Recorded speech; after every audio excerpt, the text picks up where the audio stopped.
Welcome everyone to the Farm to Market session. My name is Rachel Breslauer and I'm a graduate student in the Washington State University Sustainable Seed Systems Lab, and I'll be your facilitator for today's session. It's a pleasure to introduce Don Trouba. Don Trouba leads go-to-market for the Annex by Ardent Mills. Ardent Mills Specialty Ingredient Division, which is responsible for sales and marketing of ancient and heirloom grains, gluten-free ingredients, pulses, and other new product innovations. Previously, he managed marketing for Ardent Mills' core flour business, Ultra Grain, whole wheat flour, with emphasis on the food service channel. He joined Ardent Mills from ConAgra Mills, where he helped launch Ultra Grain, Sustagrain, high fiber barley, and a portfolio of aging grains. Don began his career in food by working on many accounts at ad agencies, including Anderson Partners, FCB, and Bazell and Jacobs. He received his Bachelor of Journalism and Advertising from the University of Nebraska at Lincoln and an MBA from Bellevue University. Without further ado, I'd like to turn the floor over to Don. Welcome. Thank you, Rachel. It's great to be here. And it sounds so much more impressive when somebody reads it off. It's great to have that. And it's wonderful to be a part of the International Quinoa Research Symposium this year, coming to you virtually. I'm extremely excited to be talking with everyone today about some different market trends that we see going on with quinoa. So once again, welcome, bienvenidos to all of our friends across the Spanish-speaking parts of the world, and look forward to this and answering any questions you might have at the end. So buckle up. I know you paid for the whole seat, but you're only going to need the edge. Okay, so before I get going, I'm going to go over a few different things today. First, I'm going to tell you a brief amount of information about Ardent Mills. And then I'm going to talk about how we look at the world in terms of what we call our drivers of innovation. Then I'm going to share some perceptions about quinoa as it relates to consumers and some research that we've done jointly with Cargill. Then I'm going to talk a little bit about what's happening with quinoa in CPG and food service. And then at the end, again, like I mentioned, we'll have some time for questions. So briefly, Ardent Mills, we always like to talk about our vision and values. And when you look at our vision, it talks about us that we are the trusted partner in nurturing our customers, consumers, and communities through innovative and nutritious grain-based solutions. And the way we do that is through our values, which are trust, serving, simplicity, and safety. And one of the reasons we're really excited about quinoa is that we see it being part of a nutritious grain-based solution that we can help deliver. And it ultimately supports our mission, which is to enhance the quality of life and standard of health. Ardent Mills is a coast-to-coast company of more than 35 mills. We have mixing facilities, we have a bakery, and we're proud to say that we now have the premier quinoa processing plant in the US in Yuba City, where we recently acquired substantially all of the assets of Andean Naturals, and then many of the members of the Andean Naturals team now came to be part of Ardent Mills. So we're extremely excited about that and proud to have a footprint across the US, in Canada, and in Puerto Rico. I am part of a team within Ardent Mills called the Annex. In the Annex, we like to talk about exploration and different types of foods and bringing ingredients to market. We really think about plant and specialty grain ingredients, and then we apply those in a number of different ways, whether that's mixes or finished breads. But it's really about thinking through what's next. And at the end of the day, we see quinoa as being a big part of that. And again, that's part of our purpose in being the Annex by Ardent Mills. So one of the first things we like to do when we talk about trends is we like to set the stage with what we call our drivers of innovation. These sit at a very high level in terms of how they're influencing food today. And what we've actually seen is that even during COVID-19, these have maintained their importance to a large degree, and some have actually grown even stronger. So I won't go into a tremendous amount of detail, but suffice to say, we spoke and met with a number of different food product developers, influencers, leaders across the food space, and interviewed them. We didn't tell them what we were asking about. We just wanted to see what was really driving trends today.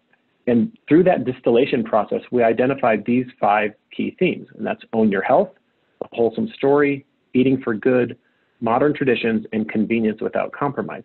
Now, own your health is the idea that people want to make their own decisions about the foods they eat and about their health decisions, health choices, and how those interact. They're really looking to the people that they trust, whether that's an expert or friends that they follow on social media or other influencers. The wholesome story is all about getting to where grains or ingredients or anything else might come from. It's about not just knowing specifically maybe the farm where it came from, but what about the farmer and that person's family? What are they like? How are they treating the land? How are they treating animals? Eating for good is this notion that we don't just want to eat things that are good for our body, but that are good for the planet in some way. And you've seen this through lots of different foods. It could be related to the environment. It could be related to helping to fight poverty or malnutrition. Modern traditions is the idea that things that were done in the past have a very comforting appeal today. And by leveraging those traditions, we can not only connect with the past, but also improve upon them as we go forward. And then convenience without compromise is the idea that even though we're in a busy on-the-go lifestyle, maybe a little bit less so today, but typically we're very busy, we're on the go.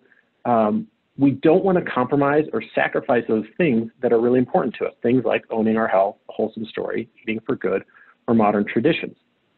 So at a high level at Ardent Mills in the Annex, we like to look at the world through these drivers of innovation. And what's great about quinoa is that it ties extremely well into each of these. And you can probably think through that, and you're going to see a lot of that, I would imagine, at the symposium this year. So that's the first thing I wanted to talk about is our drivers of innovation. And I think that's the first point, is that quinoa is a very, very strong component of the mega trends that are affecting today. Next, I want to tell you about some fantastic work that we were able to partner with Cargill with. Cargill, which is a joint venture owner of Ardent Mills, has for several years produced some research that they call the ingredient tracker. And it's really focused on what's going on in ingredient labels and how consumers think about those.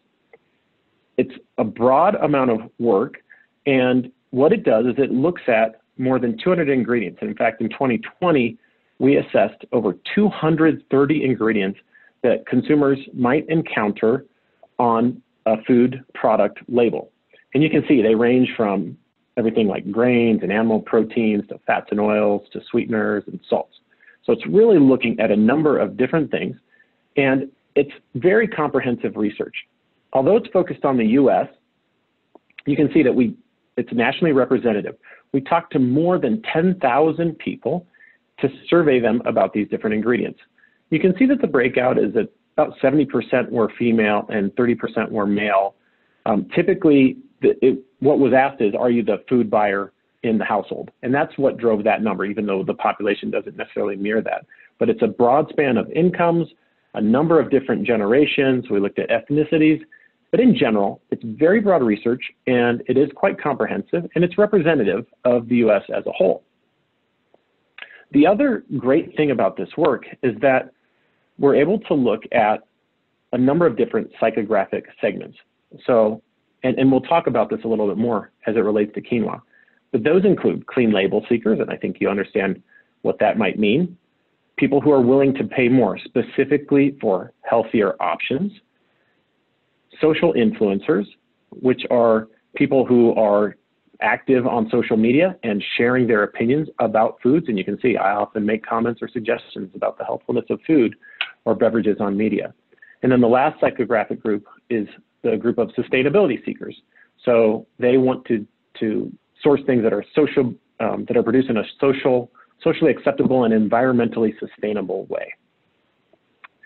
And the first thing that we like to talk about, or at least that I like to talk about with our ingredient tracker, is that we look at both health perception and purchase impact.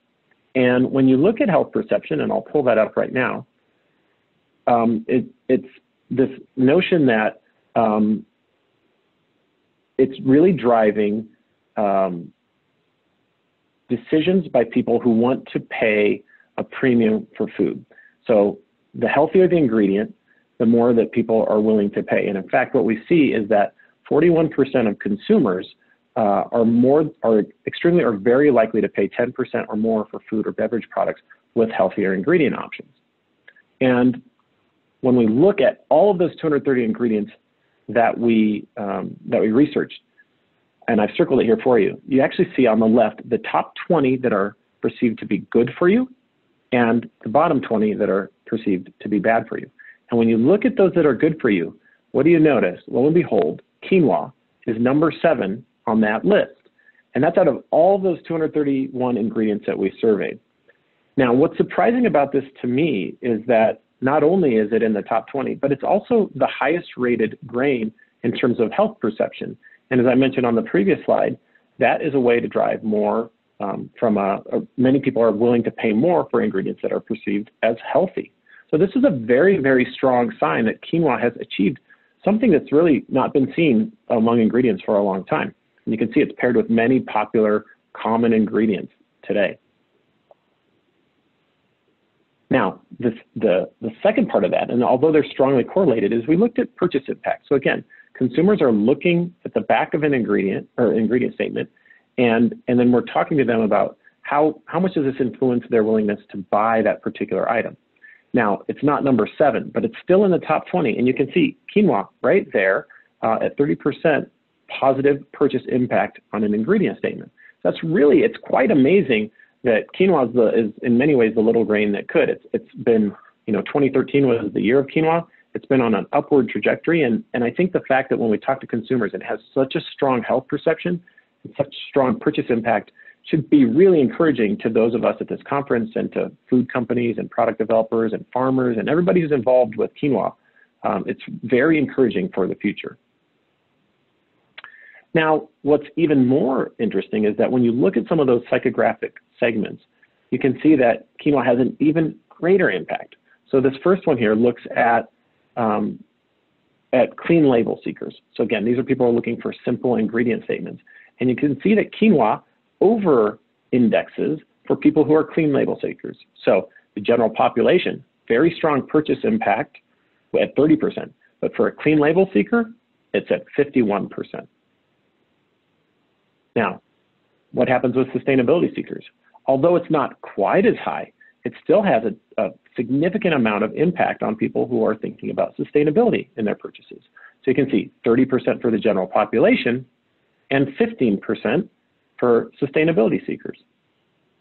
Again, it's very interesting to see that quinoa has such a strong impact on people. Now, let's take a look at those who are willing to pay a premium for ingredients. Quinoa is very similar to the last two slides. 30% for the general population, as I've mentioned, but 47% for people who are willing to pay more for healthier ingredients.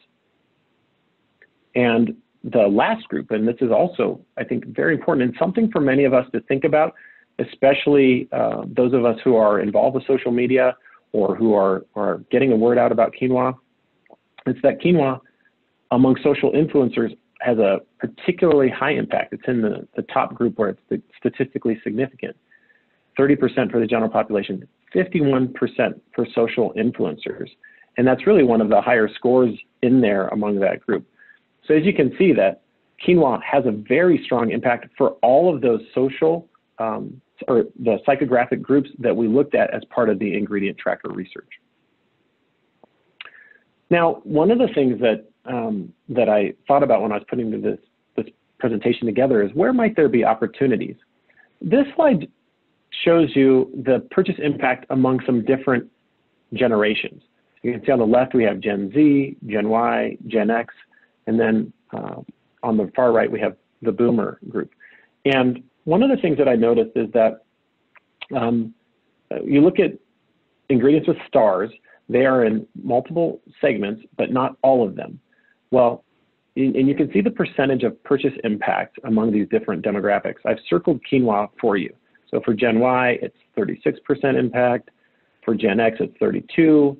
For boomers, it's still in the top 20, it's at 26%, but it doesn't show up in Gen Z. Now you'll see a little bit later on that Gen Z is interested and have tried quinoa a fair amount, but it doesn't necessarily rate in terms of their top 20 ingredients from a purchase impact perspective. So there could be an opportunity to continue to talk to Gen Z about the benefits of quinoa and getting them to look for it actively. Another item that I noticed when I was looking through our work is that when the seeking of quinoa, as an ingredient differs for those with young kids as opposed to those with older kids. So on the left, you can see we've got a chart that talks about kids who are 12 and under. And on the right, we have families that have kids 13 and older. So this is from a family perspective. And what you see is that on the right, in the top 20 ingredients, 39% purchase impact for quinoa with those older children in the household. And on the left, it doesn't show up. So again, it's not that it's not important to kids 12 and under, but to me, it suggests that maybe there's some opportunities for us from an innovation perspective for those families with kids 12 and under. What are some unique and different ways that we can use quinoa that will be appealing to kids? I know I have several kids of my own, and we've begun eating a lot more quinoa, but it took a little bit to get them used to that. So that's it for the ingredient tracker, and that's really great work that we've done. And I think the big takeaway is, again, quinoa has made tremendous inroads and is extremely important, I think, in terms of its health perception, its purchase impact. And, you know, we used to joke many years ago that it was a grain that was very hard to pronounce and people didn't know how to say it, but they certainly know how to say it nowadays. So now I want to pivot a little bit and talk about what we're seeing at CPG and food service. Now, a lot of this work comes from Mintel. I also have some work from Data Central, but the bulk of it is from Mintel, and we use them for a number of different pieces. So they helped with this presentation, and I want to give them credit for that, and I thank that team for their assistance. So let's talk at first, what are consumers saying about quinoa as it relates to CPG type items? So Mintel looks at new product introductions in grocery stores and retail environments, and they've done a number of different questions before. This one comes from a survey of 2,000 consumers, and it's really looking at the context of plant-based proteins, asking the question, what have you eaten as a plant-based protein or are interested in buying? And you can see quinoa on the left, a majority of consumers already eat it or would be interested in trying quinoa. So if you add that up, about 66%. There is a group, though, that hasn't shown interest.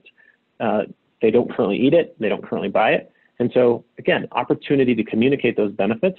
But for those who are interested or who already eat it, consume more and make it a regular part of their diet. The next slide talks about the same information, but as it relates to Canada. And what we see in Canada is that there's actually a higher percentage of the population, the Canadian population, that's consuming quinoa actively. So 43%. In the US, it was 36% and 30% who are interested. In Canada, 43% have consumed it and 29% are interested. So for the Canadians, great job with the quinoa. We have some work to do to catch up to. Now, if you remember back in the when I was talking about our purchase impact and health perceptions in the ingredient tracker, I said there was an opportunity with Gen Z. Well, and what we see here is that when you ask people what have they eaten at home in the past month, among a number of different ingredients, and this is looking specifically at quinoa, you can see that the highest was among millennials. The second highest is among Gen Z. So they're definitely familiar with it. They're definitely eating it, but they don't necessarily rank it in their top 20. Again, it's not that they don't think it's healthy, but it's not making it into that top 20 from a purchase impact perspective.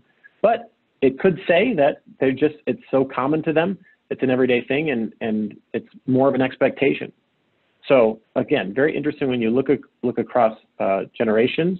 But I think the other exciting thing is, you think about millennials, many of them are parents. And so if they're the ones having quinoa, they now have kids that are coming up and growing up, and that's an opportunity to introduce this amazing food to them as well.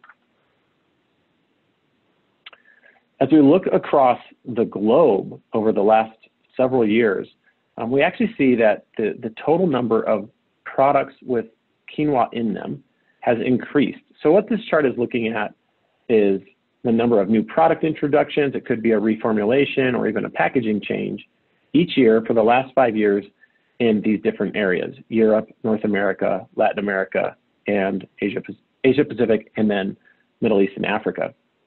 And as you can tell, the total number of product introductions has gone up on average. In Europe, it went up quite a bit and then came down, but still last year, 703 introductions as opposed to 445 5 years ago. And in North America, which is really the only outlier here, it's at 439 and then 437. So it's basically flat. But again, the general trend is people are using quinoa and introducing it more and more. And now I want to pivot and talk about what are some of those products that are being introduced and what is driving some of the innovation and interest in it today. Well, one of the things that we see is that consumers are interested in real, whole, and clean foods that really power plant-based meals. Again, think back to those drivers of innovation. People want to see things, they want to know where their foods come from, they want to have confidence in it. And two items that I think are really interesting, and I encourage everybody to Google these when they're done, are Lundberg Family Farms, which I know will be presenting at this year's symposium. They recently introduced the Lundberg Grainspiration Beans and Greens Rice and Quinoa Bowl. And even Green Giant has introduced Harvest protein bowls that contain a number of different ingredients and fruits, vegetables, and quinoa. So quinoa, again, a real, whole, and clean food that can help elevate plant-based meals.